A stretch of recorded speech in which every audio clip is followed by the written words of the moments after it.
हैं और अब बात कर लेते हैं एक खबर की। बड़ी खबर है, जी हाँ, पुनीत गोयनका और सुभाष चंद्रा को सेबी से फिर झटका लगा है। सेबी ने अपने ताज़ा फैसले में दोनों को जी एंटरटेनमेंट सहित ग्रुप की 4 कंपनियों में डायरेक्टर बनने पर रोक लगा दी है। सेबी के मुताबिक जब तक उसकी जांच चल रही है, इन चारों कंपनियों के अलावा जील सोनी मर्जर वाली कंपनी में भी पुनीत गोयनका सीईओ नहीं बन सकेंगे। इस पूरी खबर पर और विस्तार से अंकुर से समझते हैं। अंकुर, एक बड़ा झटका फिर से गोयनका को लगा है, पूरी खबर समझना चाहेंगे।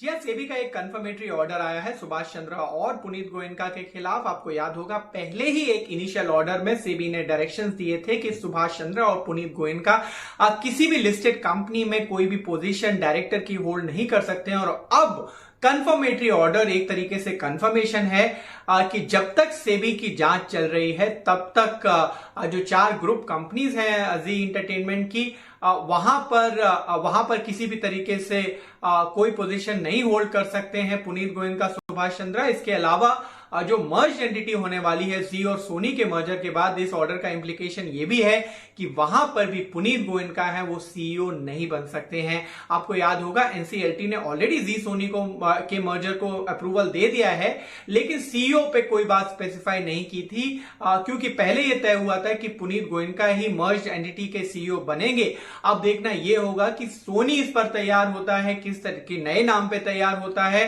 या नहीं, या फिर जो एनसीएलटी ऑर्डर है वो ये भी डायरेक्शन दिया था और एक ऑब्जर्वेशन थी कि सोनी अगर चाहे तो अपने बोर्ड में जाके डिस्कस कर सकता है जो ये सेबी का ऑर्डर है।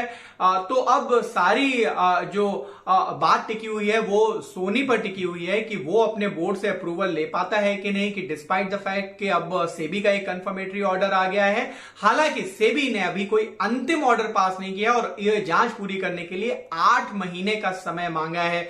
तो पूरा जो ध्यान अब केंद्रित होगा वो किस तरीके से अब जी सोनी मर्जर आगे इस पर इंपैक्ट होता भी है या नहीं। ये जो ऑर्डर है ये अंतिम नहीं है, 8 महीने का समय सेबी ने लिया है, लेकिन डीमर्जर को तो परमिशन मिल गई है।